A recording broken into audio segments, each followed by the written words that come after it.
আজকে শুক্রবার 26শে সেপ্টেম্বর 2025। আজকে সকাল থেকে আকাশ আরো বেশি ঝকঝকা পরিষ্কার। একদম আকাশে কোনো রকমের মেঘ নেই, নীল আকাশ, স্বচ্ছ পরিষ্কার।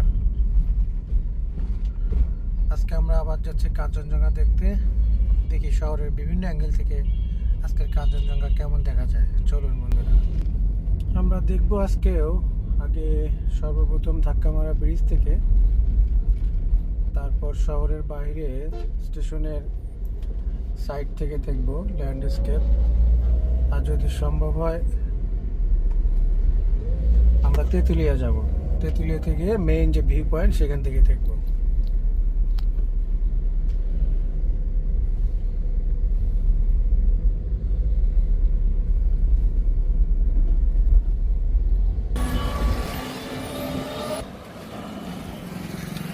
ধাক্কামারা ব্রিজের ঠিক এই পয়েন্টটা থেকেই মাশাআল্লাহ মাশাআল্লাহ আজকে তো আরো অনেক পরিষ্কার এবং অনেক সুন্দর দেখা যাচ্ছে।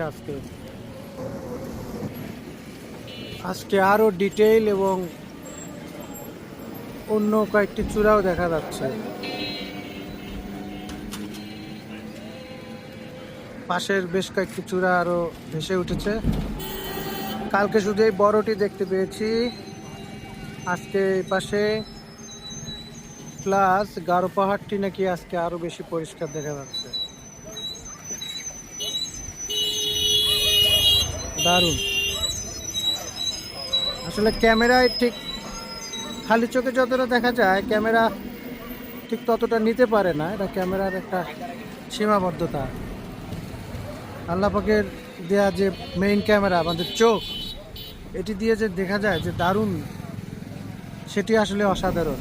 এটি দেখতে হলে খালি চোখেই দেখতে হবে। আমরা ক্যামেরা দিয়ে ধারণ করি শুধু স্মৃতি হিসেবে ধরে রাখার জন্য।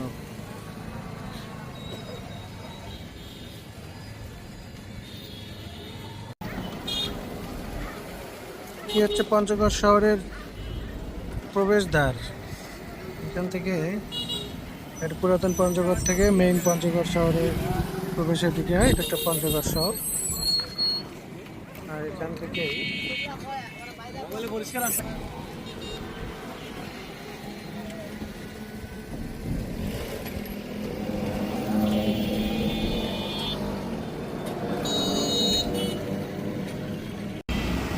আকাশ একদম পরিষ্কার, একদম নীল আকাশ।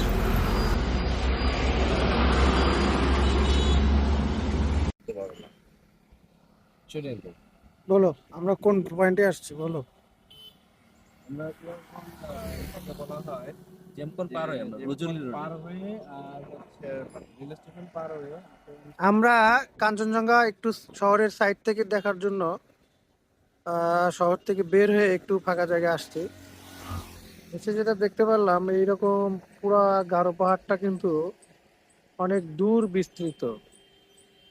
ক্যামেরায় খুব একটা সেটা আসে না, সকালে আরো স্পষ্ট ছিল।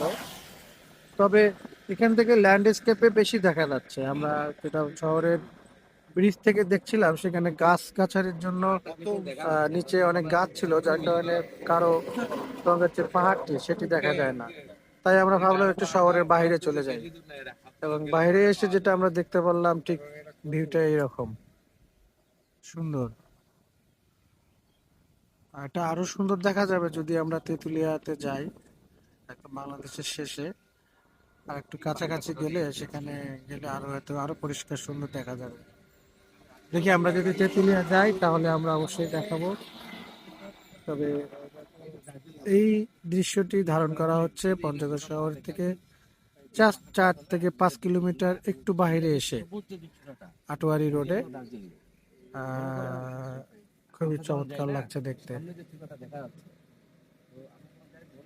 আশা করি এবছর টুরিস্টে এসে হতাশায় পড়বেন না। যে গত বছর যেটা হয়েছে, যে ওয়েদার ফোরকাস্ট দেখে বা মানুষজনের ফেসবুকে পোস্ট থেকে অনেকে আসছে যে এই সপ্তাহ দেখা গিয়েছে, আগামী সপ্তাহে ট্যুর প্ল্যান করছে, কিন্তু পরের সপ্তাহে এসে তারা একদম আর কিছুই দেখতে পারেনি। কিন্তু এবার আকাশের যে ক্লারিটি, তাতে মনে হচ্ছে যে এবার বেশ টুরিস্টরা ভালোই দেখতে পারবে। আমরা এখানে এসে কাঞ্চনজঙ্ঘা এখানে বসে চা খেতে খেতে উপভোগ করলাম। অনেকক্ষণ ধরে আমরা এখানে বসে আছি, যে একটা সুন্দর একটা নিরিবিলি পরিবেশ। এখানে জাস্ট এই চায়ের দোকানে বসে থেকে এই দিকে তাকিয়ে আমরা এতক্ষণ কাঞ্চনজঙ্ঘা উপভোগ করলাম। আস্তে আস্তে মেঘ দিয়ে ঢেকে যাচ্ছে, আস্তে আস্তে একটু মেঘ দিয়ে ঢেকে যাচ্ছে। স্থানীয় লোকজনের যারা সবসময় দেখে তারা বলে যে এই এই মাথা থেকে সম্পূর্ণটাই কাঞ্চনজঙ্ঘা যখন পরিষ্কার থাকে একদম সকালবেলা পুরোটাই দেখা যায়। অনেক এখন দেখেন আপনারা যে বড় যে চূড়াটি এটি অলরেডি মেঘ দিয়ে কাভার হয়ে গেছে।